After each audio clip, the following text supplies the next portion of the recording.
Good day, everyone. And if you are joining us for the first time, this is Odibra Academy YouTube channel. Like in my last video, I promised to make a final video on unit vector. We have discussed already addition of vector, subtraction of vector, and we're about to start multiplication of vector, and that was the end of the last video. So in this episode, we'll be looking at how to multiply vectors. And like I said, that you can multiply vectors in two ways. It's either you employ the dot product method or you employ the cross product method. This dot product can also be called the scalar, while the cross product can also be referred to as vector. Why do we refer to dot product as scalar and why do we refer to cross product as vector? This is to tell you that we have scalar and vector quantities.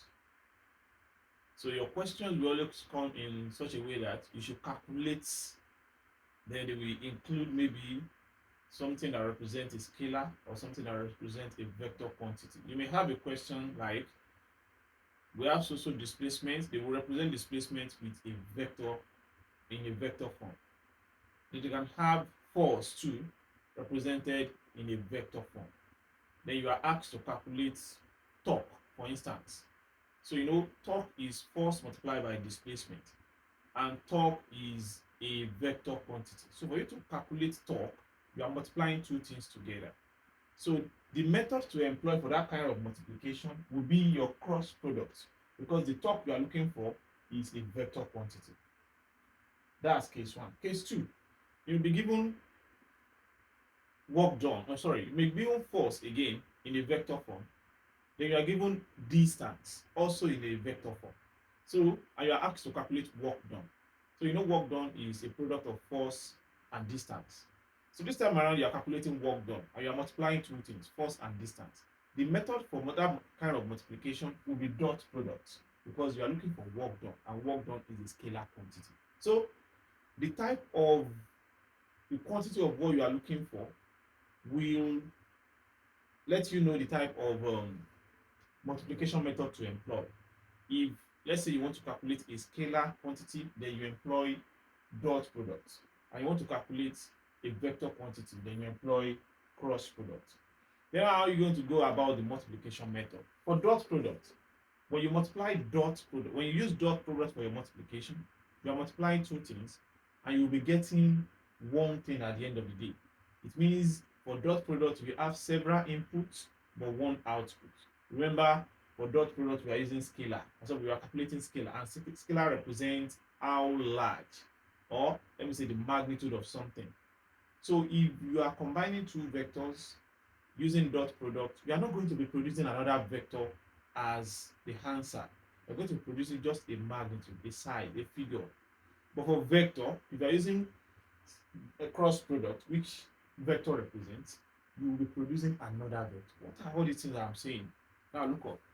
If you have a vector A having components of A1,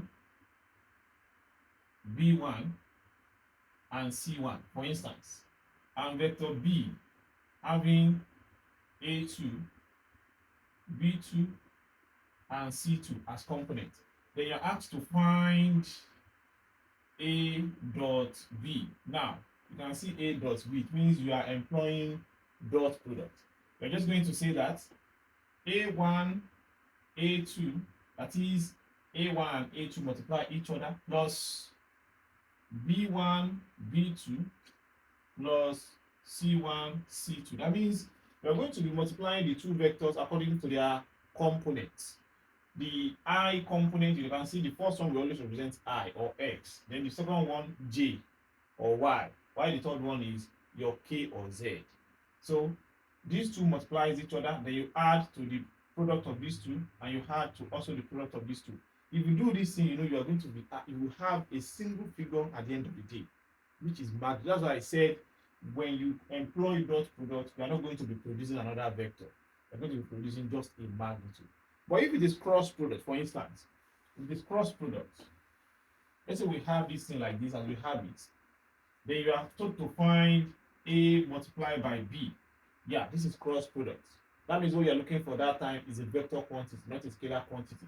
Then you're going to be employing matrices. The knowledge of matrices is needed.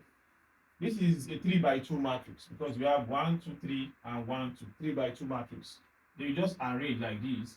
You have I, you have your J, and you have your K. Then you have plus, minus, plus. You know matrices. So, and if you don't know, you can just follow up. You arrange your components. We have A1, we have B1, we have C1, then we have A2, we have B2, and we have C2. Then you know in matrices, when you multiply, that particular component that you are looking for, its determinant, you are going to close it. For this I, you close this I. What do you have left? You have B1, C1, B2, C2. Yeah, then you multiply diagonally. That means A multiplied by B is equals to the first one. You are considering I first. Then when you cover I like this, you are left with B1 multiplied by C2. That means B1 C2 minus B2 C1. B2 C1. When we close up this place, we have B1 C2, B2 C1 like that. You subtract. Then you put I at the back because it was I you're looking for that time. Then you proceed to the next one, which is J, but J takes a negative sign. So you're going to say minus. Then when you cover J like this, just use your hand to cover the middle side. You'll be having this left. And you see you have A1 C2 minus A2 C1. Then you close it and you put J. Then the next one is K, and K has plus. Then you say plus, you open the bracket. When you close K side, you're having A1, B2, A2, B1. Then you write A1, B2 minus A2, B1. That place cannot contain. Then you write K. Then when you do the operation, you are going to be having a new vector because everything you have in this bracket will give you a single number at the end of the day, and you will have I at the back.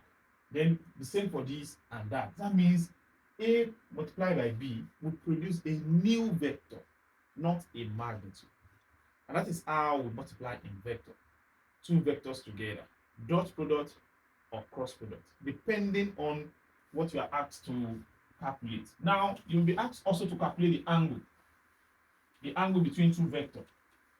You'll be asked to calculate the angle between two vectors. If you are employing dot product, and you are asked to calculate angle. For dot product, to calculate the angle, you have to take cos of the angle.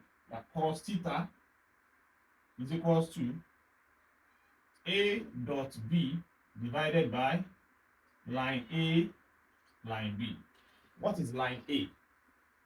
The two vectors we were given earlier is that A equals A1, B1, C1, and B equals A2, B2, C2. So for you to get, we all can calculate A dot B. So for us to get line A, it means you just pick A, all the components of A, you square them. A1 square plus B1 square plus C1 square. Whatever you have is for your line A. And for B, for line B, you square everything inside B and find the square root. A2 square plus B2 square plus C2 square. That's how to find line A, line B. So everyone knows how to find A dot B already. I've already explained that earlier. Then you take arc cos of everything you have here. That will give you your angle. And if it is for cross product, it's simply the same thing. Just that you take sine for cross product. You say sine theta is equals to A multiplied by B. It's cross product, so we must use the multiplication sign. Line A, line B. Just the same thing, but different methods. That is how to multiply vectors, find their angles. So let's take the first example so that we understand what I'm trying to say better. The first example here. If a force 2I plus J is on your screen, force 2I plus J plus K, everything in Newton, is applied to a load so that it moves a distance Distance now is I minus K. Everything in meters.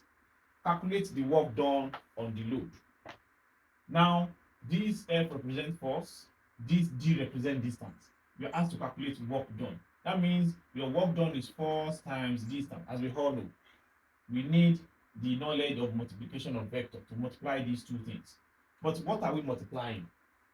Force and distance, which will give us work done. Is work done a scalar or vector quantity? It is a scalar quantity. That means we'll be employing dot product. So we are multiplying these two using dot product. But one thing I want you to take care of here is that, or notice here is that, we only have J in force. We don't have J in distance. That means J for distance is 0. Now let's multiply the same way we did. So our work done now will be equals to the component of I here. That means we are having 2 multiplied by 1. You don't need to write ij, no, because it's the scalar quantity. Those representation of vectors must not appear. So the coefficient of I here is 2. The coefficient of I here is what? Is 1.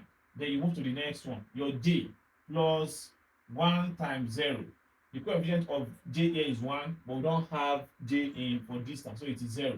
Then move to the next one. Plus the coefficient of k here is 1, multiplied by the coefficient of k here is minus 1. Like that. Then your work done, if you solve it through, 2 times 1 is what? Is 2. 1 times 0 is what? Is 0. 1 times minus 1 is what? Minus 1. That is 2 minus 1. Your work done is equal to 1 joule. That's it. As simple as that. You have been able to use dot product to multiply and get your work done. That is how it works. Now let's take the second example, and that one will be for cross products. The second example for cross product. A particle at position R, that is the question on your screen, is equals to I plus 2j plus 3k. I plus 2j plus 3k, okay, is acted upon by a force F, which is equals to 4I plus 5j plus 6k. Evaluate the torque experienced by the particle. Evaluate the torque experienced by the particle. And you know your torque in physics is equals to force times displacement, not distance. It was work done that is force times distance, but torque is force times displacement. That is to tell you that torque is a vector quantity. So this time around, we need to multiply these two using cross product, not dot product, because what we're looking for is not a scalar, rather it's a vector quantity. So this we're multiplying these two now using matrices. And thank God this is, okay, this 3 by 2 matrix. So we can say our torque is equals to, then you read your line, then you have I, you have J, then you have K. You have plus, you have minus, you have plus. Then you arrange your component inside it. For force, we have 4, 5, and 6. And for your displacement, we have 1, 2, and 3, like that. So how do we multiply this? So we're going to have our torque to be equals to, from there, so that we have space to contain it. When you close your eye, you have 5 times 3 minus 6 times 2. You have 5 times 3, which is 15. 15 minus 3 times 2. Check it again. 5 times 3 minus 6 times 2, which is 15 minus 12. Then you put at the back I, because that was when you are looking for I. Then you go to J. Don't forget, J carries the negative sign, minus, then you open it. When you close J, you have 4, 3, 6, 1. 4 times 3 is 12. 6 times 1 is 6 minus 6. To close it, you put your J. Then your K plus K, plus, it takes plus, not K yet. Then when you close K, you have 4, 2, 5, 1. 4 times 2 is 8. 5 times 1 is 5. Then you close it and put your what? Your K. When you solve it out, you have your torque to be equals to 15 minus 12 is 3, 3I. Then 12 minus 6 is 6, minus 6J. Then 8 minus 5 is 3, plus 3K. This is your torque. But don't forget, they said evaluate. Evaluate. Fine. You have been able to express your torque in vector form. Evaluate means you are looking for the magnitude of the resultant. This is the resultant. This is your torque in vector form. If in the option you have this, you can pick it. But I would like for you to solve it to the last bus stop, which means just find the resultant of this. The magnitude of this. This is already resultant. Then find magnitude of resultant. You understand this in the previous video I made. So it should be t is equals to the square root of 3 square plus open bracket minus 6 square plus 3 square. Whatever you have here, press on your calculator. That is the evaluation of torque that we're asked to do in the question. So these are the best and easiest way to multiply your vector, to add your vector, and to subtract your vector. In case you have questions, that's my number on the screen. You can message me on WhatsApp. In case you have any question that you find very difficult to solve, I will respond. Thank you. Make sure you on your notification for next videos to pop up on your phone. Thank you.